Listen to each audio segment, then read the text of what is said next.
Oh man, my candy bar's melted. Give me some of your granola. You kidding, man? My wife's got me on a diet. I'm eating every bit of this crunchy stuff. You want half my egg salad sandwich? How long's that thing been in your bag? Since this morning. You kidding me? Then you heard of the zone? Might as well be toxic waste. Trade you for your candy bar. Sure. Okay.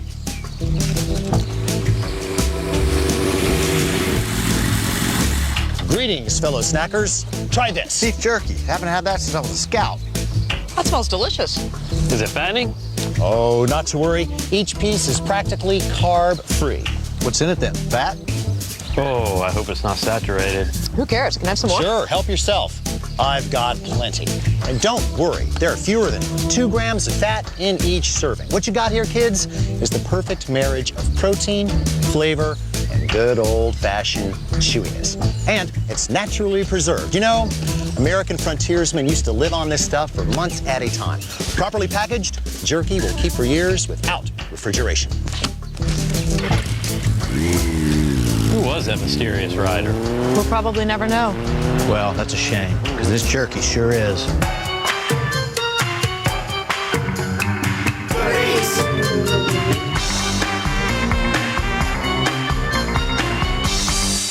Although the word jerky is an anglicized version of the Peruvian word charque, referring to any number of dried meat applications originating in the high Andes, dried meat strips are known to just about every culture on Earth. And in many cases, they represent the original prepared foods, even predating cooking itself. Now, to give us a little insight on this situation and to tell us how beef jerky may have come to be, we have our nutritional anthropologist, Deb Duchamp. So, Deb, how do you think all this unfolded? Well, Alton, imagine you're an early Homo sapiens sapiens hunting on the African savanna some 65,000 years ago. What day of the week? What difference does it? Well, I'm trying to get a visual picture here. You know, Okay. It's Thursday. Okay, what time of day? You're hunting. It's morning. You and a couple of buds have just brought down a wildebeest. After chomping your fill, you notice that the aroma of the kill has brought a party of proto-hyenas into range. Thinking that you might move on, you stash a leg in a tree in case you drop back by later in the day. You don't make it, but a month later, a rhinoceros runs you up that very same tree. And lo and behold, the leg is still there. Wait a minute. I know that the savannah's a barren place, but what are the odds that I would be run up the exact same tree and that leg would... Who's the nutritional anthropologist here? Well, by all means, continue. Okay. After being up there a few hours, you get pretty hungry. So you rip off a little strip of the dark, shriveled leg. And surprise, it tastes great. Chewy, meaty, and totally not rotten. When the rhino finally loses interest, you lug the leg, which is considerably easier to carry now that its moisture is gone, back home where it helps your clan survive the lean season, thus ensuring the continuation of your DNA. That's a great story. Yeah. I think I'll go take down a wildebeest.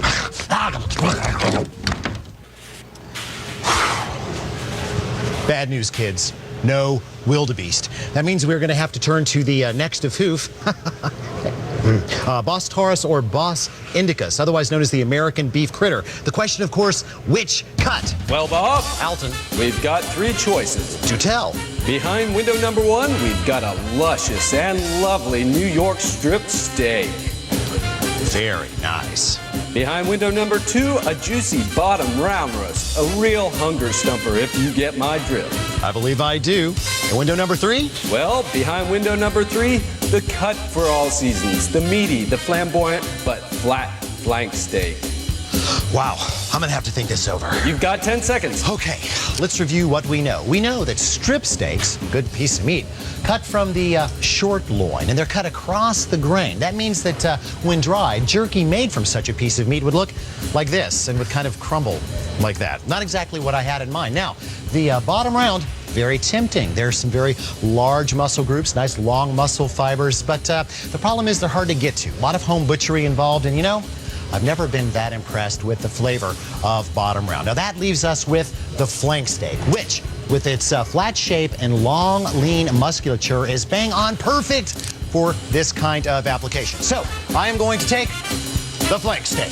Congratulations, and you also received some alligator wax. Before we attempt any preservation via dehydration, perhaps we should examine some of the factors that make good meat go bad in the first place. Now, enzymes inside the meat are partially to blame, but most of the damage is done by bacteria, mold, and yeast. Why? Well, fresh meat supplies all their needs, food, low acidity, and plenty of moisture. Go ahead, take a look. They're in there. Given a little time at room temperature, your would-be dinner will become a veritable Club Med for every microbe that drifts through the room. Oh, they'll come in droves, all right, and they will frolic at the pool, they will eat at the buffet, they will drink at the bar, and they'll go through their disgusting little mating ritual. If, however, you remove most of the water via air drying, they will pack up and leave in droves. And, of course, you could deflate their cells with salt, and you can even burn them down with a little bit of acid. That would be fun. Either way, and pretty soon your Club Med will revert to Club Dead. Congratulations, your meat's preserved. Now, I suppose we could dry this meat out intact, but odds are very good. It would take so long to actually dry that it would spoil first. Besides, it'd be kind of hard to eat that way. Now, we can get around both of these problems by increasing the surface to mass area of the meat. That is, cut it in strips.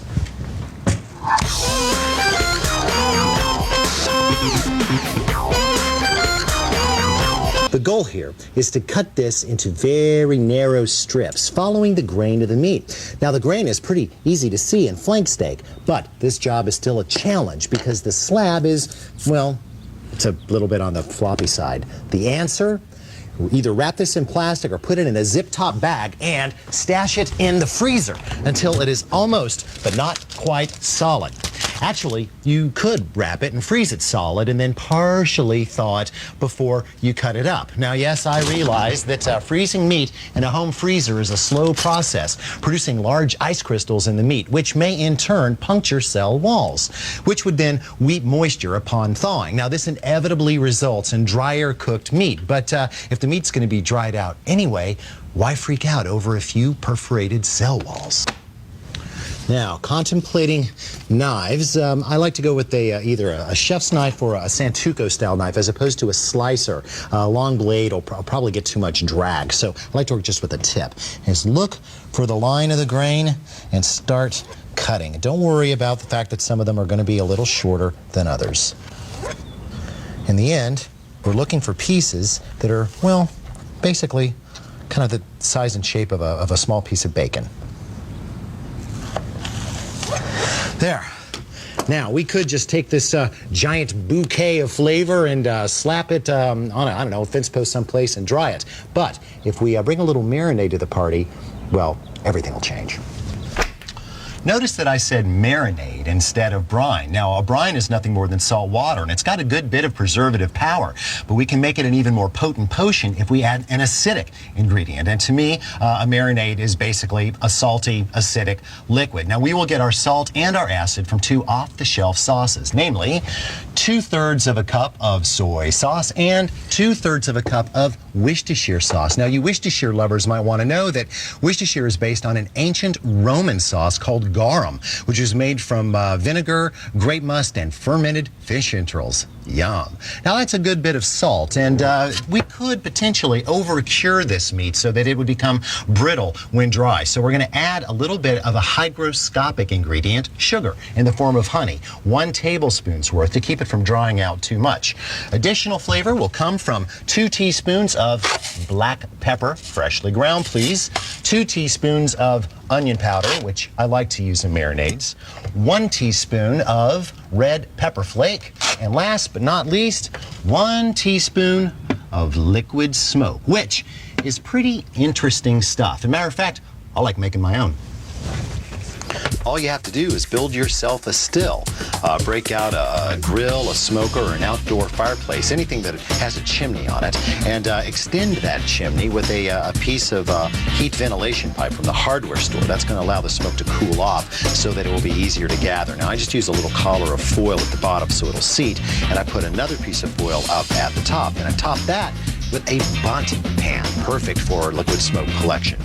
Chuck in some burning charcoal and follow that with a couple of handfuls of well-soaked wood chips. Then the actual distiller part. You're going to need to place a bowl that's a little narrower than the bunt pan on top, and you got to prop it up for airflow with a couple of pieces of metal, I don't know, pencils, chopsticks, whatever. Then on top of that bowl, place a bag, a zip top, full of ice. That is going to chill the bowl, and that'll force condensation, which will then run down, as you can see here, into the bunt pan for easy gathering. Now, this is the basically the same way that whiskey and bourbon are made. Now, about 10 minutes later, you can come back, and you will notice that you've got probably about a tablespoon of liquid smoke accumulated in the bottom of the pan. Of course, the more wood you burn, the more liquid smoke you'll make. Yum. Liquid smoke is in. Now, I do all of my marinating, at least all that I can, in zip-top bags because it allows more contact between the marinade and the food. Just have to make sure you get as much air out as possible.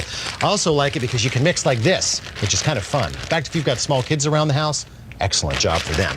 And once everything is mixed together, put that back into containment and stash in the refrigerator for 3 to 6 hours. Less than 3 wouldn't be enough for the cure to take. More than 6 and things will get really, really salty. Once that's done, it's jerky, right? Having soaked for 6 hours, we have drained and pat dry our jerky. Doesn't that look good?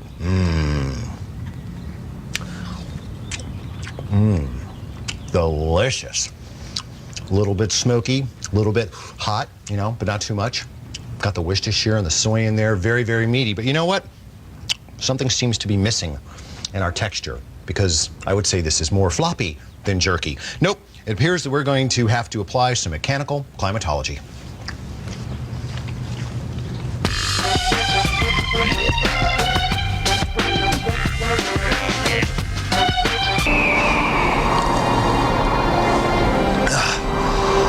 You know, when people think dehydration, they usually picture the desert, which is why nobody lives out here.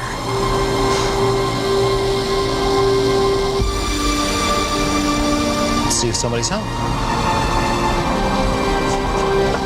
Hello? What's this? Appears that I've stumbled into some kind of traveling culinary bazaar. And look. There's a deserted desert damsel in distress. Who are you calling damsel? You're right. Veiled threat would be more appropriate. I certainly hope we're not here just so that you can fulfill some silly, cheap, pathetic, adolescent Major Nelson fantasy. Because Don't worry, Jeannie. Although that sounds mighty fine, this is all really just a visual metaphor for what I really need, which is a desert in a box, meaning, of course, a food dehydrator. Well, I don't have one. You don't have one. Don't have one. Go ahead, do the thing. Come on, do it. You know you want to. Sweet. Remind me to talk to you about Ferraris later. But in the meantime, tell me about these dehydrators. Regardless of design, all food dehydrators are basically the same. The pieces of food are arranged on drawers or stackable stages that are lined with plastic or silicone mesh. A fan in the back or bottom of the enclosure circulates hot air through the food, thus drying it out. Well, that certainly looks like a desert to me. That's the problem. Food dehydrators are like deserts. And that's a bad thing? Yes. I'm not following you. Why does that not surprise me? All right, look. If you stumble around out there for a few days, you're not going to dry up and die. You're going to cook, literally. Since dehydrators can't move enough air to quickly dry out the food, they have to depend on heat, sometimes up to 140 degrees. Ah, but wouldn't that result in the food in question having a completely different flavor and texture? Bingo. Don't you mean bingo, master? If you really want to dry something out, you need a totally different landscape. Like what? Like the very arid, very windy, and very, very, very cold Peruvian highlands. Okay, I get it. Cool, dry air that's really moving is better for drying things out than the more humid, warm air. Yeah, okay, I got it. Now, how do we get out of here? Oh, who's we, master? That worked out well, didn't it? So, if we want to mummify meat, we will need an arid, relatively cool, and very windy environment. Can we make that in our kitchen? No problem.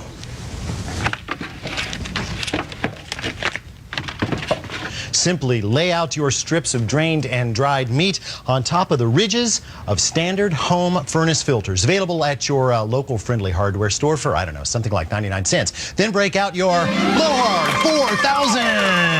Thank you, thank you. Now, you may remember the Blowhard 3000 from our herb shows. Excellent herb dryer, but that was the 3000. This one's better because it's the 4000 there. Okay, so here's how you do it. Thank you. First, stack the filters thusly, right on top of each other, and then top that with one empty filter. There we go. Then lay down your Blowhard 4000 and stack thusly. Then connect the bungee cords so that the hooks are just around the sides of the fan into the grate, nice and secure. Now, personally, I don't mind the house smelling like dried meat products, but if you or anyone in your home does mind that, just plug up your fan and kind of prop it up in your kitchen window, blowing outward, so that the smell goes out to someplace where it will be enjoyed, you know, by dogs, cats, and other critters and whatnot. Now, the time on this will depend on your fan, on the density of your filters, and how thin you cut the meat. I usually start checking on it after about 8 hours, but usually my batches take up to 12. And don't worry, your patience will be rewarded.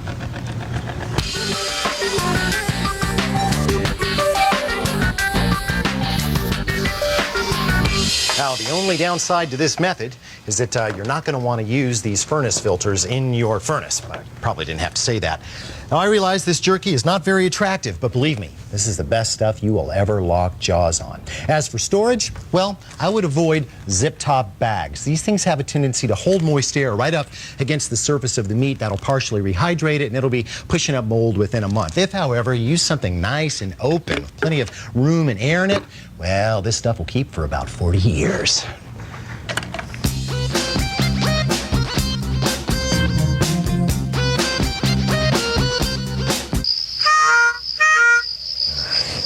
You know, a lot of people think jerky when they go camping. It is, after all, the ultimate trail food. It doesn't have to be preserved, it's easy to keep, and it's gosh darn tasty. But did you know that most of the early American traders, trappers, cowboys, and frontiersmen who lived off of jerky actually used it as an ingredient in cooked foods, usually a stew, a soup, or even a gravy? Want to make some? Okay. Now, let's say that we had 3 to 4 ounces of beef jerky, which I happen to have. So I'd say 10 to 12 pieces, a nice big fistful, and cut that up with either a knife or, even better, scissors or shears. And just snip it into pieces. Smaller is always going to be better, but 1 inch, no longer. And once you've got that cut up, pour over a cup, at least, of hot water. And let that steep. Now, while my jerky gently steeps, we will fire up some aromatics. So for that, crank up the faithful camp stove. Pop on a medium-sized skillet, saucier, or saucepan, doesn't really matter. Add 1 tablespoon of vegetable oil, thusly, over medium heat, mind you. And add to that ½ cup each of chopped onion and chopped green pepper. There we go. And we're going to put just a little bit of salt to that. Remember, the jerky itself is pretty salty, so we just want to add enough to help bring out some moisture for the sweat. I'm going to stir this every now and then for, I'd say, 4 to 5 minutes, or until the aromatics are nice and soft. Shoot.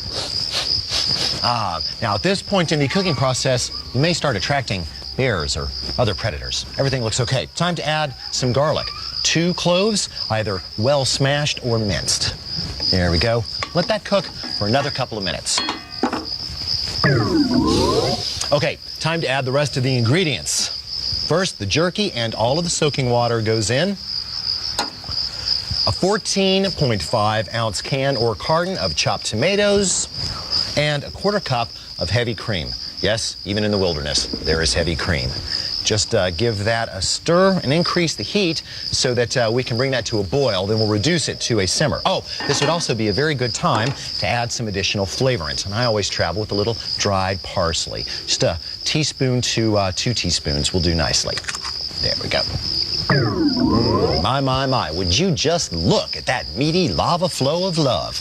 Now let's contemplate a target food, shall we? Now, pasta would be very nice, as would be rice, or even some Texas toast. But my favorite, biscuits. Fresh baked, then split and toasted or broiled. Yum. All you have to do is grab a ladle and you've got yourself a meal to do a cowboy proud. Well, I hope that we have given you a new respect for a very old food, as well as the confidence to make it yourself. Not only is beef jerky a satisfying, nutritious snack, it is a flavor-packed ingredient as well that will bring a whole new dimension to your cooking. All in all, I'd say it's ancient food for a new millennium. Not to mention, seriously good eats.